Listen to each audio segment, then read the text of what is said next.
Welcome to Introduction to Quantum Field Theory, Lecture 11. In this lecture, I will talk about renormalization of divergences in quantum field theory. Recall that in Lecture 10, we found that we can regulate divergences in the quantum field theory with different methods. We used cutoff regularization, where we simply cut off the momentum integral by some high scale lambda and found that the pressure for a free single scalar field was given by the expression 10.9 in last lecture, here reproduced as equation 11.1 for convenience. We also found that we could use a different regularization scheme, namely dimensional regularization in MS bar, and found that the corresponding expression for the pressure in this scheme was given as equation 10.19, here reproduced as equation 11.2 for convenience. If you look at these two expressions, we find that using different regularization schemes, the corresponding expressions for the pressure look quite different. In particular, if you look at the momentum cutoff scheme result, you find that if you send the momentum cutoff to infinity, the result for the pressure becomes large and negative. By contrast, if we send the dimensional parameter epsilon to 0 in the dimensionally regularized result, 11.2, we find that the pressure becomes large and positive. In fact, it seems that the only thing that is identical in the two expressions for the pressure is the coefficient of the logarithm, n to the 4 64 pi squared. So how can this be? The pressure should be an observable, and as such, it shouldn't be dependent on the choice of the regularization scheme that we use.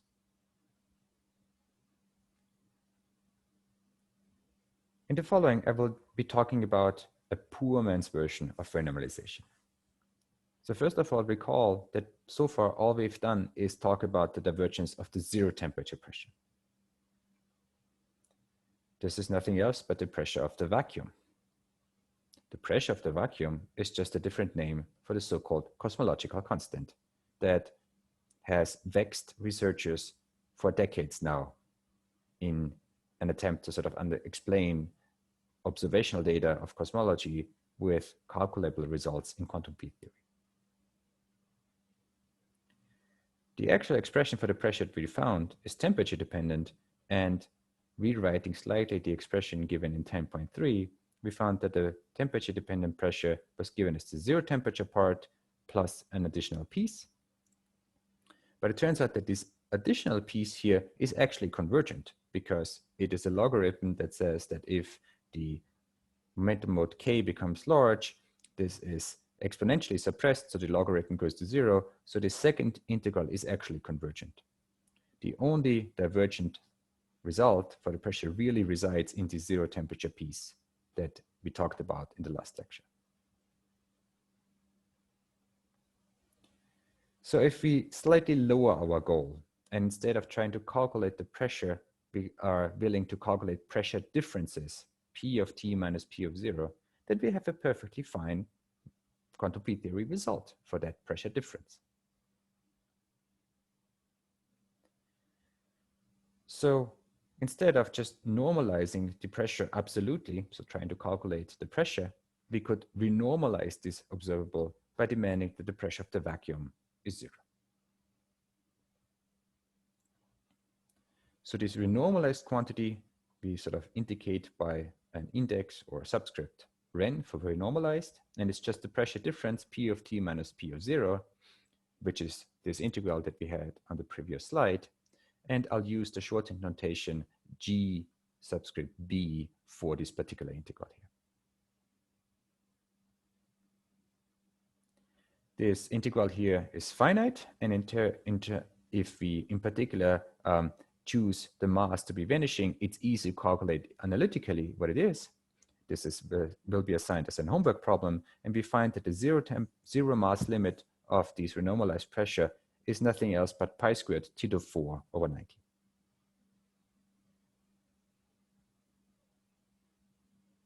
In this poor man's version of renormalization, we have that the renormalized pressure at zero temperature is just zero.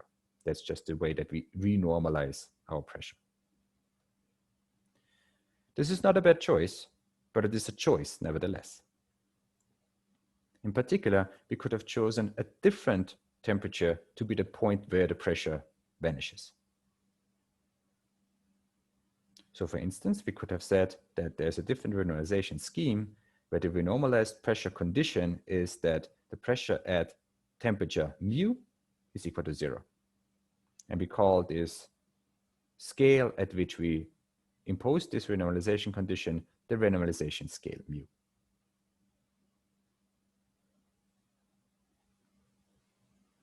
So what we find is that for renormalization of a quantity such as pressure, we need a condition that involves a scale, an arbitrary scale mu, at which we sort of evaluate the pressure. A different word for condition is just scheme, so we need to pick a so-called renormalization scheme. We also need a scale at which we evaluate this condition, which we call renormalization scale. Not surprisingly, different choices of the renormalization scale or the renormalization scheme lead to different results for the renormalized quantities. In particular, if you go back to equation 11.7 and once set mu subscript 1 to 0 and another choice mu subscript 2 to 1 electron volt, then these two different choices for the renormalization scale lead to two different renormalized pressures called P1 and P2 for these two choices, and they will differ from each other by a constant. So they will be different, but we understand where the difference comes from. So far we've considered this poor man's version of renormalization, where we simply identify that the divergence of our observable, the pressure, comes from the zero temperature part, and we just discard this divergence by subtracting some part of the pressure.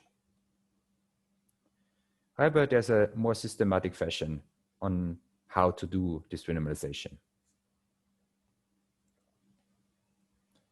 In particular, recall that in lecture 8, we said that there are a large number of possible terms that are allowed for the classical Lagrangian L, which we used to set up quantum field theory in the first place. We have chosen a particular restriction of the form of the Lagrangian, and we can sort of slightly lift that choice by now allowing ourselves to introduce an additional constant in the Lagrangian. So adding a constant k to the Lagrangian, classical Lagrangian L, is certainly a allowed term. It is consistent with Lorentz covariance, and we can sort of write it into the Lagrangian. As a side note, we could as well have taken k to be a constant part of the potential that we discuss, but I choose it to be explicit for the point of the renormalization procedure here. So if we again use the form of the quadratic potential that we have used for the harmonic oscillator, as in lecture 9, we find a Euclidean action for the quantum field theory, which is given by the expression shown in equation 11.9, where the only difference with respect to the previous lecture is that now this k appears in the expression for the Euclidean action. Following exactly the same steps as in lecture 9, you obtain a slightly modified expression for the pressure, where we get the expression for the pressure that we had in lecture 9, plus the result that comes from the constant k, and the constant k just comes in with a minus sign. So the only sort of effect of including a constant in the classical action is that it is subtracting from the expression of the pressure that we would have had otherwise. Again, if we recognize this first piece here to be nothing else but the zero temperature pressure P of 0, and the second piece here to be this function JB that we introduced that we said was finite, the result for the pressure is just these three, the sum of these three terms, minus the constant K, the zero temperature pressure, which is divergent, and the finite temperature contribution JB, which is finite. If we again proceed to regularize the divergence in the zero temperature pressure expression using momentum cutoff regularization, we find the following result for the pressure. So I've just copy pasted the result from the previous lecture. And if you recall that JB is finite, we find that it is possible to cancel this divergence by just choosing K appropriately. So K is an arbitrary constant. We can choose it as we want. And in particular, we can choose it to be divergent as lambda goes to infinity. So if we choose it to be divergent in lambda such that it exactly cancels the divergent terms that crop up in the expression of the pressure, we'll get a finite result. Choosing a particular cutoff renormalization scale parameter mu cutoff, we can therefore choose K to be given by an expression that is listed in 11.12. And we find if we do that, each of the divergent term in the result of the pressure will cancel, and we'll get a finite result for the renormalized pressure in the cutoff renormalization scheme.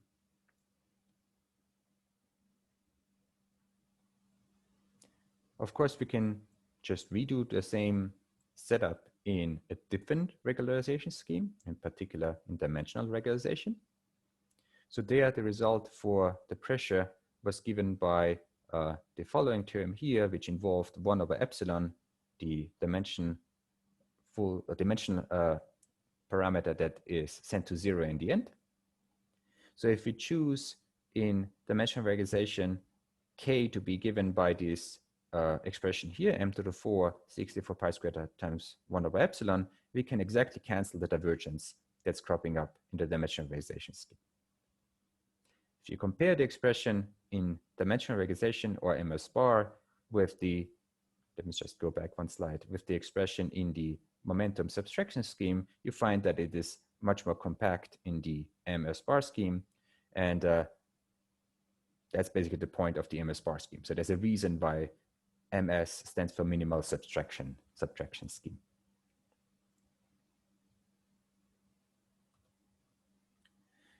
Putting everything together in cutoff renormalization scheme, we find the following renormalized result for the pressure. It's given by minus JB plus m to the 4 64 pi squared times log of the cutoff scheme mu squared over m squared.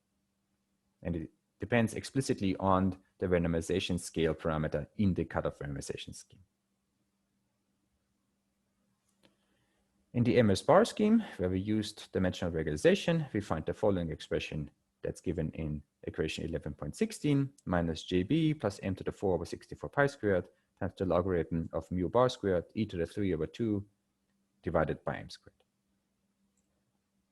If we now compare these two expressions here, we find that they're actually identical if we in addition identify the following sort of rule on how to go from one renormalization scale to another, namely that the cutoff renormalization scale mu squared is equal to e to the 3 halves times the MS bar scale mu bar squared.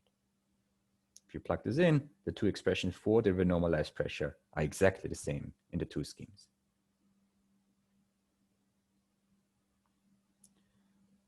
So let us just reiterate what the steps are that lead to this renormalization procedure.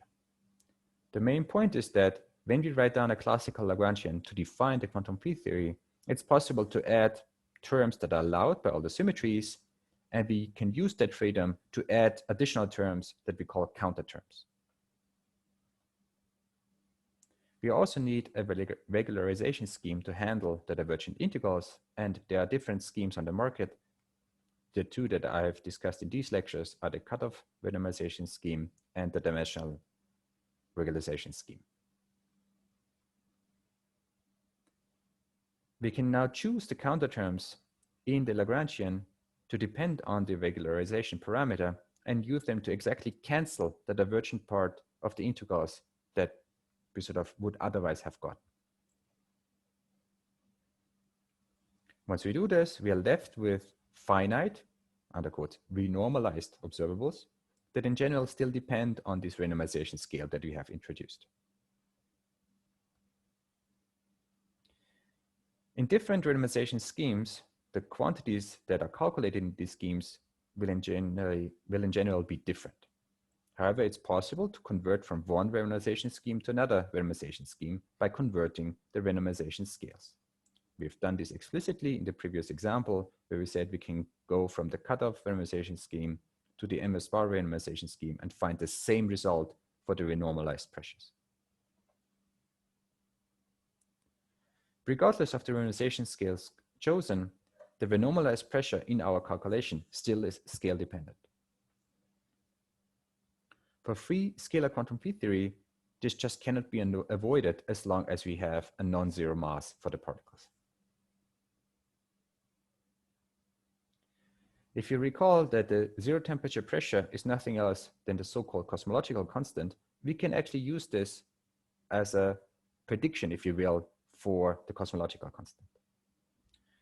The most common interpretation of this so-called feature is that the cosmological constant depends on the scale, because mu represents some scale.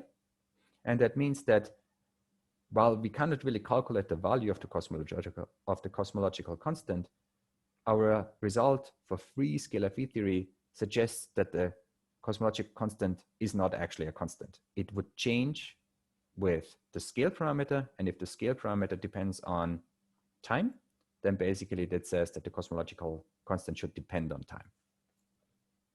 Note that this interpretation is tricky because it turns out that it's not clear whether this result we've gotten here really is a unique feature of quantum field theory, or whether it's very particular about free scalar quantum field theory. We'll discuss more about this once we talk about sort of other non-perturbative evaluations of quantum field theories. And this concludes the present lecture.